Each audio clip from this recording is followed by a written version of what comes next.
Welcome to UPSC express series by Victory IAS. मैं हूं अनमोल शर्मा और इस वीडियो में हम कंप्लीट टॉपिक कवर करेंगे एक ही शॉट में। This will be a quick and focused lesson without wasting time. Video के एंड तक you will have complete conceptual clarity and everything you need about the topic for the exam. Video के description में you can find the complete notes of the topic and watch this video along with the notes. Also join the Telegram channel of Victory IAS for schedule, notes and other study material. Subscribe to the channel and follow us on Instagram. तो चलो शुरू करते हैं. So now we will talk about the Vedic age. The Vedic age that emerged after Indus Valley civilization. So broadly the period is 1500 BCE to 600 BCE, and it is further divided into early Vedic period, so early Vedic period and later Vedic period, that is called EVP and LVP. So from roughly 1500 to 1000 was EVP, and from 1000 to 600 BCE is the later Vedic period, right? So this period is involves the culture of Aryan people. So it saw the coming of Aryan people into India who spoke a particular language, Sanskrit. So now we'll talk briefly about the Aryan people. So speaking about Aryans, Aryans were semi-nomadic group of people. Semi-nomadic means that they wandered और एक जगह से दूसरी जगह move on करते रहते थे, मतलब सेटल्ड लाइफ नहीं थी. सो नोमैड्स की तरह एक जगह से दूसरी जगह घूमते थे. एंड इंडिया में आर्यंस आए, the theory is from Central Asia. So Central Asia जो स्टेपीज ग्रासलैंड है सेंट्रल एशिया में, near the Caspian Sea and the Black Sea, the theory is that the Aryans migrated from the Central Asia towards India. And यहाँ पे it is said IVC था, और IVC के बाद indigenous people भी थे जो इंडिजिनस इंडियन थे. उनको नॉर्थ वेस्ट से सिंस दे केम, तो नॉर्थ वेस्ट में उनको डिस्प्लेस किया. जो इंडिजिनस पीपल थे they move towards the east and south, and north west India में Aryan culture started, and that marks the beginning of Vedic period in India. And Rigveda, the text, Rigveda says Aryans. So actually different groups of Aryans were there in the Central Asia. One group went to Germany, and that is why Germany में भी Aryan culture है. And one group came towards India. So Rigveda says that a group of Aryans settled in the region of Sapt Sindhu. What is this Sapt Sindhu? That is land of 7 rivers. And ये कौन कौन सी rivers है? We'll discuss now. So वो 7 rivers है. वितास्था जो कि Jhelum river का नाम था, विपास और Vipasha Beas river, Parushni Ravi river, Asikni Chenab, Shutudri Sutlej, Sindhu is Indus, and Saraswati. So Saraswati was Saraswati river only. So these were the 7 rivers. इनका sometimes questions can come कि विपास रिवर और विपाशा और असिकनी रिवर को मॉडर्न डे नेम से मैच करो. So it's important for you to remember these names. So Rigveda says a group of Aryans came towards India, and not India actually. It says that a group of Aryans settled in the land of Sapt Sindhu. Sapt Sindhu means the land of 7 rivers, and these are the 7 rivers. And जैसे कि आप देख सकते हैं ये सारी जो 7 rivers हैं वो नॉर्थ वेस्ट इंडिया में सिचुएटेड है, पंजाब, पाकिस्तान, अफगानिस्तान एरिया में सिचुएटेड है. And that is what initially early Vedic period में वाज द एरिया जहाँ पे अर्ली वैदिक पीरियड था. Now in the notes in the description box you can see एक कंपैरिजन मैंने मेंशन किया हुआ है. कंपैरिजन बिटवीन आर्यन कल्चर और वैदिक कल्चर वर्सेस उससे पहले जो हरप्पन कल्चर था, क्या एरिया था, कैसे लोग थे, क्या इकोनॉमी था. So you can refer to the notes for that, right. So now coming to the Vedic period and especially the early Vedic period. Early Vedic period that was from 1500 to 1000 BC. आप लोग को पता होगा कि हमारे यहाँ 4 वेदास हैं, Rigveda, Samaveda, Yajurveda and Atharvaveda. Atharvaveda. तो अर्ली वैदिक पीरियड ऋग्वेद में Rigveda is associated with early Vedic period. Rest the 3 of them are associated with later Vedic period. Okay. And Rigveda is the oldest Veda. Right. तो अब समझते हैं इन वेदास में था क्या. So Rigveda is a collection of hymns. Hymns मतलब मंत्र, prayers, rituals. So इन सब से अबाउट गॉड्स, ठीक है, क्या प्रेयर्स होनी चाहिए, क्या रिचुअल्स होनी चाहिए, आर्यंस को क्या करना चाहिए, dos and don'ts of life, all this was mentioned in Rigveda. In fact Rigveda is a collection of 1028 hymns जिसमें कि देर आर प्रेयर्स और रिचुअल्स, हिम्स प्रेजिंग गॉड्स, भगवान की तारीफ करते हुए, भगवान को अप्रिशिएट करते हुए certain hymns, right. And when it comes to Samaveda, Samaveda में यही हिम्स हैं पर in the form of songs. Now it is set to music. So musical form में सामवेद में है the same hymns that are mentioned in Rigveda. तो ऋग्वेदा में जैसे कि मंत्र जप जप करते हैं वो ऋग्वेदा में है, बट उसको ही एक सॉन्ग या म्यूजिकल फॉर्म दिया है सामवेद में. यजुर्वेदा डील्स विद सैक्रिफाइसेस, कि कैसे सैक्रिफाइस करना चाहिए. Sacrifices as in basically Yajurveda is further divided into two, Krishna Yajur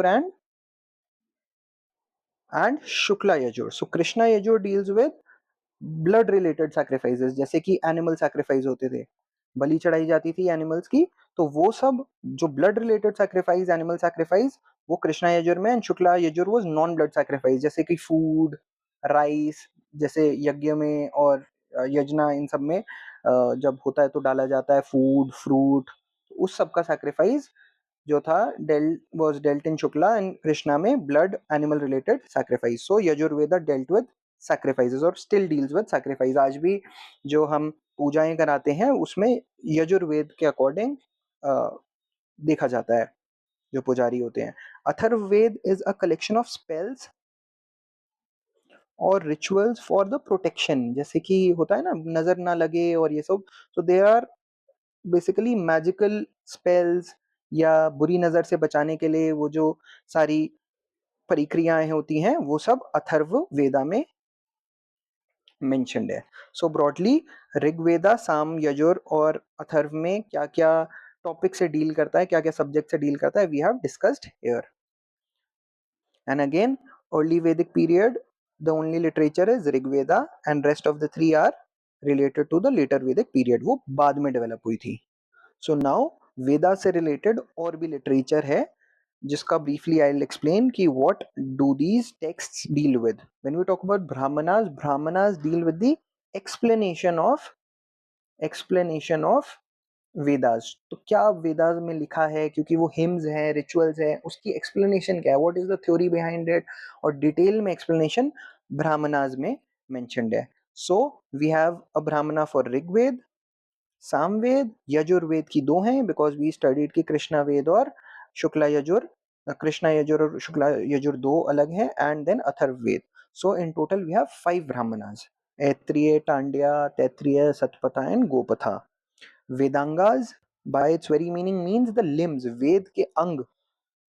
उसमें क्या होता है, उसमें these are the basically they help in understanding of Vedas. So basically explain Vedas को ब्राह्मणास करते हैं, and to help us understand Vedas, Vedangas are there. Basically deals with क्या grammar है, एस्ट्रोलॉजी, अलग अलग सब्जेक्ट्स हैं. तो 6 Vedangas are there, you can go through the names. So astronomy, how to basically build a prayer or a mantra. तो मतलब ये सब में हेल्प करता to understand the Vedas. Vedantas or Upanishads are called the end part of the Vedas. End part of Vedas. So basically Vedas जो है ना, that deals with a lot of sacrifices, but Vedanta says कि sacrifice से ज़्यादा important है अच्छे कर्म करना या फिर self reflection. So self reflection is more important than rituals and sacrifices. So Vedanta says if you want to be a better human being, you should um, uh, do some self reflection or do good karma, do good deeds rather than just doing sacrifices and rituals to appease God. So this is what Vedantas and Upanishads dealt with, right? So Brahmanas deal with the explanation or commentary on Vedas. So different group of priests commented on क्या क्या वेदास अलग अलग वेदा में लिखा है. Vedangas help us in understanding. It's like a guide to help us understand Vedas, and Vedanta deals with the end part of the Vedas. इस सब के बारे में in more detail you can find in the notes. So now we will talk about the political organization of early Vedic period first. तो early Vedic period में क्या कैसे political organization था? At the top was Jana. Jana was the tribe. पूरे tribe को जना बोलते थे, जो कि headed by राजन. तो राजन और राजा was the head of Jana. एक tribe का एक राजा होता था. उसके नीचे आता था एक विश. विश मतलब एक clan. तो ट्राइब्स में मल्टीपल क्लैंस होते थे, उसको विश बोलते थे, and it was headed by Vishpati. So ये पूरी हायरार्की है. विश के नीचे आता था grama, that was the village, और gramani was the head of the village, और कुला वाज फैमिली, जो कि सबसे लोअर यूनिट होती थी पॉलिटिकल ऑर्गेनाइजेशन की, हेडेड बाय कुलापा. तो ये एक हायरार्की थी. सबसे टॉप पे जना होता था, जन, जो राजन हेड करता था. One thing to keep in mind is that the society was tribal in nature. Tribal in nature. See even though वो इंडस वैली सिविलाइजेशन के बाद आया, बट इंडस वैली सिविलाइजेशन को एक अर्बन सिविलाइजेशन बोलते हैं. उसके बाद डिग्रेडेशन हुआ and again the society became rural and tribal. तो जो ईवीपी है, it's a tribal society. That is why tribes, jana सबसे टॉप पे है, right. One thing to remember here, जो ये राजन है ये यूजुअली हेरिडिटरी होता था, मतलब राजा, राजा का बेटा भी राजा बनेगा ऐसे. बट इसकी जो राजा की पावर्स थी ईवीपी में, दे वर नॉट एब्सोल्यूट. एब्सोल्यूट मतलब बिल्कुल ये नहीं था कि जो उसका मन है, whatever he wants to do, he'll do, or he'll rule however he wants. It was dictated or limited by certain tribal assemblies. तो कुछ ट्राइबल असेंबलीज थी जिनके पास इतनी पावर थी कि वो राजा के भी डिसीजन को निग्लेक्ट कर दे. Now we'll study in brief about these tribal assemblies. So these were the four tribal assemblies during early Vedic period. Sabha, जिसमें कि elderly, जो बूढ़े बुजुर्ग of बड़े बुजुर्ग of the tribe, they used to be part. And even one important point is even women initially, शुरू में women were also part of it. तो that shows कि भाई gender equality थी. And it was judicial in nature. Judicial मतलब decisions also sometimes were taken by Sabha. Right. Now we come to Samiti. Samiti again was a group of influential people that elected or re-elected Rajan. So basically, even though sometimes hereditary position थी राजन की, पर many times it was the Samiti who elected a Rajan or re-elected a Rajan or could even change the Raja. So इतनी power थी समिति में, and hence it was democratic in nature. You know, जैसे कि अब हमारी parliament और एसएलएज मिलके प्रेसिडेंट को इलेक्ट करती है, वैसे ही समिति was there. Talking about Vidatha, Vidatha is considered to be the oldest tribal assembly. सबसे पहले विधाता ही बना था, एंड इसमें भी women were there, and it used to discuss on economic social activities, और ये सब डिसीजंस विधाता लेता था. And gana was basically assembly of all the people. ठीक है, तो ये थोड़ा डाइल्यूटेड होता था. सबसे इंपॉर्टेंट समिति होती थी क्योंकि वो राजन के को इलेक्ट भी करती थी. एंड वी सॉ कि सभा में और विधाता में, in these two assemblies, even women were included during early Vedic period, but things change in later Vedic period. We'll discuss it later. Now, in the notes, I have included the list of functionaries assisting the Rajan. जैसे कि council of minister होता था तो किस minister का क्या नाम था, sometimes that directly comes in the paper कि पुरोहित का क्या काम था, तो purohit was the chief priest. Similarly senani, military general, तो ये the whole complete list you can go through the notes. This is factual in nature, याद ही करना पड़ेगा. So now we talk about the society. What kind of society was there during early Vedic period? तो society was predominantly patriarchal. Patriarchal मतलब main dominated society थी. And पैट्रीलिनियल. पैट्रीलिनियल मतलब कि जो लीनिएज थी, इनहेरिटेंस थी, वो फादर से काउंट होती है. जैसे आज भी हमारी सोसाइटी पैट्रीलिनियल है, हम फादर का सरनेम यूज करते हैं, राइट? तो it was patriarchal and patrilineal. women had an important role, as we could see कि tribal assemblies में women were present. वो important decisions लेती थी. तो women held an important position in the society. And the society was organized around kinship ties. Kinship ties मतलब tribal bonds. जैसे बोलते हैं ना भाईचारा, वो ज्यादा महत्व रखता था उस टाइम पे. Strong tribal bonds. So even though there were different tribes, bond was there between the tribes and within the tribes as well. And one thing to keep in mind that the society was primarily nomadic. मतलब अभी nomadic ही थे. We discussed कि जो Aryan people थे, they were semi nomadic. अभी भी mainly they used to move from one place to the other in search of food or in search of resources. तो अभी proper settled life नहीं शुरू हुई थी early Vedic period में. And one very important thing to keep in mind that society was based on was divided on three divisions. Under the early Vedic period, तीन ही division थे based on the varna. That was the, a class of priests, जो कि हम brahmins बोलते हैं, brahmins. Then class of warriors, kshatriya, and the third class was artisans, commoners, peasants, और ये सब जिनको बोलते थे वैश्याज. तो जो फोर्थ डिवीजन था of the Shudras, that was not yet there during the early Vedic period. तो थ्री फोल्ड क्लासिफिकेशन ही थी सोसाइटी की. But one thing to keep in mind, जो एक क्लासिफिकेशन थी that was based on work. तो जो आदमी जैसा काम करता था वो उसको वो वाला वरना मिल जाता था. It was not based on birth. Not based on birth during early Vedic period. ये इंपॉर्टेंट है. ऐसे नहीं है कि ब्राह्मण का बेटा फिर ब्राह्मण ही होगा. इफ ब्राह्मण का बेटा स्टार्टेड फाइटिंग और became a warrior, then he would be considered a Kshatriya. So there was flexibility. Rigid caste system, rigid varna system was not there. The society was egalitarian and flexible. So this was broadly how the society was during early Vedic period. Things changed considerably later Vedic period में, we'll discuss later. But यही था. More details और बहुत ज़्यादा details can be found in the notes.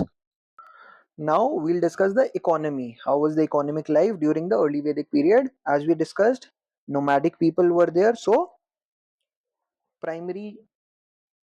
primary occupation was pastoralism. Pastoralism. That means चराई जो होती है, animals की चराई, animal husbandry और ये सब was the primary job, and secondary was agriculture. तो agriculture was the secondary job. Primarily they were pastoralists. And since the primary job was pastoralism, cattle or the cow played a very important role. बहुत important role play करती है cattle. And it is said most battles during Rig Vedic or early Vedic period were fought after cattle only. और तभी wars को गविष्ठी बोलते थे. That means fighting after cattle. And Rigveda में ऐसे बहुत सारे टर्म्स हैं जो कि काउ से रिलेटेड है. उसकी list you can find in the notes. So cattle played an important role and it was central to economy and the society. And still till date Hinduism में कैटल और the cow plays a very important role, right? And agriculture was secondary, held a secondary position in the society. Crops were grown like barley, wheat, rice. इसका अलग अलग नाम था. जैसे barley was called yava, wheat was called goduma, rice was called vrihi. तो ये सब नाम ऋग्वेदा में है। Another point is that there was no concept of private ownership. Private ownership नहीं था। The land belong to the whole clan, whole tribe. पूरे tribe का लैंड होता था, किसी एक पर्सन का लैंड नहीं होता था। There was no concept of private ownership during EVP. Animal husbandry was practiced, different sorts of animals, and main important animal was horse. Horse became a very important animal. Cow, because horse was used in used by the warriors in fighting. Cow was there, and then elephants. It was rare, but it was present. Another aspect of the economy is the occupations. What sorts of occupations were there? Carpenters, metal workers, leather workers, chariot makers. तो ये सब occupations उस time थी. And the whole system worked on barter system. That means अभी coin का concept start नहीं हुआ था early Vedic period में. And group of people जो कि trade में associated थे, they were called pani. So broadly, this was about the economy and also about the early Vedic period. We studied the society, political structure, economy, who were the Aryans, and now we'll see how change. So now we'll move on to the later Vedic period. As we discussed, that was between 1000 to 600 BCE, and it followed early Vedic period or Rig Vedic period. And some key facts about later Vedic period was it was aligned with Iron Age in India. तो इससे पहले हमने देखा कि copper chalcolithic period था, bronze age था Indus valley में. Now later Vedic period is aligned with iron age. तो अब आयरन शुरू हो गया, and this use of iron was revolutionary, and we will see how. And LVP is associated with painted grey ware. Painted grey ware culture बोलते थे, क्योंकि जो basically क्या होता है कि एंशिएंट इंडिया में different cultures had different kinds of potteries, और उस कल्चर को उसके पॉटरी के नाम से जाना जाता था. तो जैसे कि हमने पढ़ा था, न्यूलिथिक में कोर्स ग्रेवेयर था. कोर्स ग्रेवेयर मतलब हाथ से बुना गया पॉट्स थे जो कि ग्रे इन कलर थे. इधर ग्रे कलर के हैं but it's painted. So painted grey ware culture is associated with later Vedic period. ऐसे ही नॉर्दर्न ब्लैक पॉलिश्ड वेयर है, वो मौर्यन से रिलेटेड है, वो हम आगे आगे स्टडी करेंगे. तो अगर हम एक्सटेंट की बात करें, तो हमने देखा कि Aryans they came from Central Asia and north west India में दे सेटल्ड. तो अर्ली वैदिक पीरियड जो था, जो इससे पहले हमने पढ़ा, उसमें नॉर्थ वेस्ट इंडिया में था.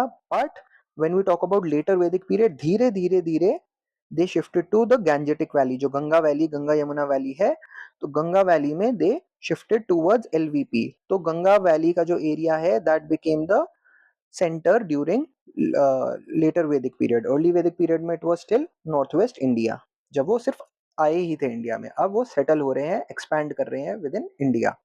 एंड जो लेटर वैदिक पीरियड के टेक्स्ट्स हैं, वो इंडिया को डिवाइड करते हैं इनटू डिफरेंट पार्ट्स. जैसे कि जो नॉर्थ इंडिया है, उसको आर्यवर्ता मेंशन किया गया है इन लेटर वैदिक टेक्स्ट. जो सेंट्रल इंडिया है, उसको मध्य देशा बोला गया है, और जो साउथ इंडिया है उसको दक्षिण पथा बोला गया है. So India was divided into three parts. Aryavarta north, Madhya Desha was center, and south was दक्षिण पथा, right? And we studied that Sam, Yajur and Atharvaved are associated with the later Vedic period. So these are the three Vedas. So now talking about the political organization of later Vedic period, we saw early Vedic period में कि tribes started forming, जिनको जना बोला जाता था. अब letter Vedic period में multiple janas, multiple tribes, they merged to form a larger unit called जनपद or rashtra's. So now there was consolidation of tribes, and that led to the formation of जनपद और राष्ट्राज, and that became the highest level of authority. तो जनपद के नीचे आते थे फिर जना, फिर again same wish, Grama, and Kula. So this became the political hierarchy during the later Vedic period. And now जो एक राजा था, राजा वो अब पावरफुल हो गया था, बहुत ज्यादा अथॉरिटेटिव हो गया था. ही even though tribal assemblies still were there, but Rajan was more powerful than the tribal assembly. He could even dissolve them, he could even ignore their advice, and the position became hereditary. So अब it was not the tribal assembly like Samiti electing the Rajan. Rajan's position became hereditary and ever powerful or authoritative. All right, so this was one major change during political organization कि Rajan became important. Tribal assembly की जो powers थी वो reduce हो गई and women disappeared from tribal assemblies. That means women were no longer part of tribal assemblies now. तो इसमें ये देखा जाता है कि women की position is coming down from early Vedic to later Vedic period, and Rajan is becoming ever powerful, and it led to the rise of Janpadas. So now talking about the economy of later Vedic period, जो economic life थी Aryans की during later Vedic period, it underwent significant changes. Early Vedic period से later Vedic period में बहुत सारे changes आए थे, and it went a transition. It saw a transition from a nomadic pastoral life जहाँ पे वो चराई और इन सब में इधर एक जगह से दूसरी जगह घूमते थे, to a settled agricultural society, settled agrarian or agricultural society. So now they started settling down. जनपद started forming. तो जो एक जगह से दूसरी जगह पहले घूमना होता था वो अब एक जगह पे तुम सेटल हो गए, एंड एक जब सेटल हो गए तो agriculture also started booming, and एक settled agrarian society form during LVP. So this was a change that was seen. और इससे बहुत सारे चेंजेस आए, जैसे कि अगेन एग्रीकल्चर में, देन ट्रेड एंड कॉमर्स में, craft started forming, crafts and transportation में. राइट, सो इन 4 एरियाज में इकोनॉमी में चेंज आए. We'll discuss them one by one when we talk about the agriculture during later Vedic period. It became the primary occupation, जो कि early Vedic period में pastoralism थी और agriculture उस टाइम पे सेकेंडरी होती थी, अब प्राइमरी बन गई. क्यों? क्योंकि अब एज वी सॉ कि अब गंगा यमुना दोआब, जो गंगा का फर्टाइल लैंड्स ऑफ गंगा है, अब यहाँ पे आ चुके हैं. नॉर्थ वेस्ट में इतना नहीं था फर्टाइल, अब फर्टाइल लैंड्स ऑफ गंगा इनके पास आ गया है. तो agriculture started booming and more crop started growing, yield बढ़ी, and hence agriculture became the most important activity. Secondly, जो एक land होता था, land ownership, as we saw in the EVP, it was communal, but now it became private. Private ownership of land started during later Vedic period, and जो different families थी, landlords थे, they started asserting more rights over land, क्योंकि अब land बहुत important हो गया है, उधर से agriculture grow हो रहा है. that is why अब everybody wanted their own private land. Right, and जैसे EVP में cattle was important, now land became the most important sign of authority. Another important shift or change that took place was iron. As we discussed, it was the iron age. अब iron से खेती बाड़ी, प्लोज, जो forest थे, forest clear होने लग गए, क्योंकि जो गंगा वैली के अराउंड था, they were not level fields, उधर they were heavy densely forest, dense forest that were there. तो फॉरेस्ट क्लियर करके ही एग्रीकल्चरल फील्ड्स बनाए गए. तो वो आयरन इम्प्लीमेंट्स, जो आयरन की एक्स होती है, प्लो होता है, उस सब के हेल्प से ही हुआ. तो iron actually helped in the agricultural transformation of the society.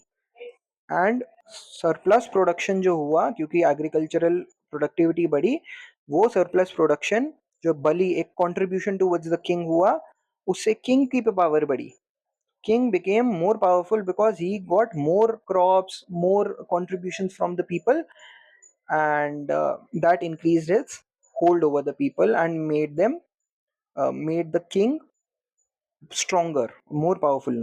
Right. So you can see how discovery of iron transformed the whole society.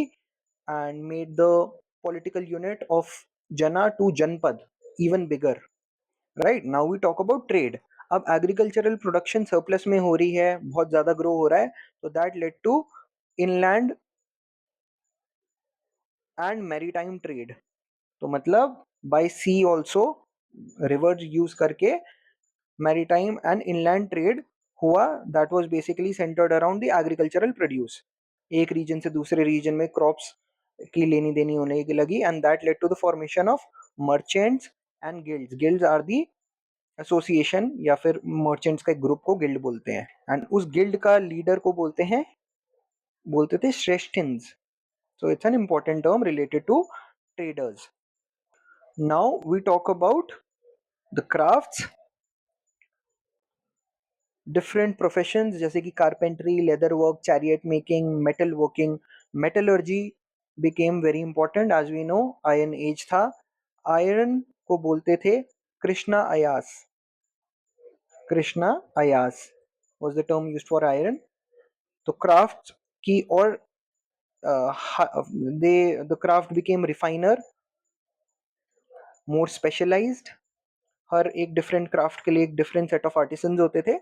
So that led to the development of the society and development of art and craft during later Vedic period. Now talking about transportation, we discuss कि inland transportation तो होता ही था, even maritime, क्योंकि rivers था, गंगा के around था, तो river also started to be used as the route for communication and trade and for movement of people. So inland and maritime दोनों transportation developed. So these were the four major pillars of economy of later Vedic period. Talking about the society of later Vedic period, the society now became rigid and hereditary. Rigid in a way, पहले क्या हमने discuss किया था, जो varna system था, that was by occupation. एक वैश्य का बेटा क्षत्रिय बन सकता था, but now it became hereditary. That means varna was by birth. जो वैश्य का बेटा है वो वैश्य ही बनेगा, and that shows the society became rigid. And during LVP four fold classification of the society began, जिसमें कि ब्राह्मणा एंड क्षत्रिय, वैश्य, एंड ये तो ईवीपी में भी थे, now Shudra varna was also added. And ये जो फोर फोल्ड क्लासिफिकेशन है, that comes from the Purusha Sukta. Purusha Sukta, Purusha Sukta hymn है, that was part of rig veda but added during later Vedic period. That explains the fourfold classification. So a question can be asked कि पुरुष Sukta him जो है, that is related to what? That is related to the fourfold varna classification of the society. All right, and special privileges were given to brahmanas and kshatriyas. They were exempted from taxes. So exempted from paying taxes, right? And when we talk about women, the position of women degraded. मतलब position women की later Vedic period में compared to early Vedic period खराब होती गई, क्योंकि society strictly patriarchal बन गई थी. as we saw, tribal assemblies का part नहीं बन पाती थी women, right? So जो position EVP में थी, LVP में degrade हो गई. All right, so ये society के changes थे. And now we'll discuss the religious practices of LVP. So early Vedic period में basically जो gods थे वो इंद्रा, वरुणा, अग्नि. So these were all gods related to nature. Indra was the god of rain, Varuna was the god of water or sea, Agni was the god of fire, all related to nature. But ये जो gods थे, in later Vedic period they lost prominence and new gods emerged like Prajapati. He became the most important Prajapati the creator, Rudra the destroyer, right? Vishnu the protector, and Pushan the god of cattle. So these were the gods that gained prominence during LVP. Another question can be asked कि ये God कौन से period से related है, and these were the gods related to later Vedic period, and these gods were prominent in early Vedic period. And now gods के लिए sacrifices, rituals, they became very important. As we saw कि जो यजुर्वेद है वो letter Vedic period से related है and it dealt with sacrifices. तो sacrifices to please the god, to do get anything done, sacrifices and rituals, they became very important. And different kinds of yajna were undertaken by the king to become more powerful. और उस सब का क्या different types of यजना है, जैसे अश्वमेधा, राजसूया. सो ये सब इसका information you can find in the notes in the description box, detail में मेंशन्ड है, right. So this is about the religious practice, how the gods, the prominence of gods changed, new gods emerged, sacrifices became much more important than just prayers, and yajna started to be done by the kings to become more powerful. And ye sacrifices भी, most of them were limited to the upper two sections of the society, कि most of the sacrifices सिर्फ ब्राह्मण और क्षत्रिय ही कर सकते थे, the lower two could not do it, and that is what led to the discrimination in the society, and they faced backlash. We'll study in the chapters that are upcoming that this societal reaction, what did it lead to, that led to many changes in the society, वो हम आगे discuss करेंगे. So this was all about the EVP and LVP or the Vedic period. You can refer to the notes for detailed information, and that will comprehensively cover the whole topic of Vedic period for you. Thank you.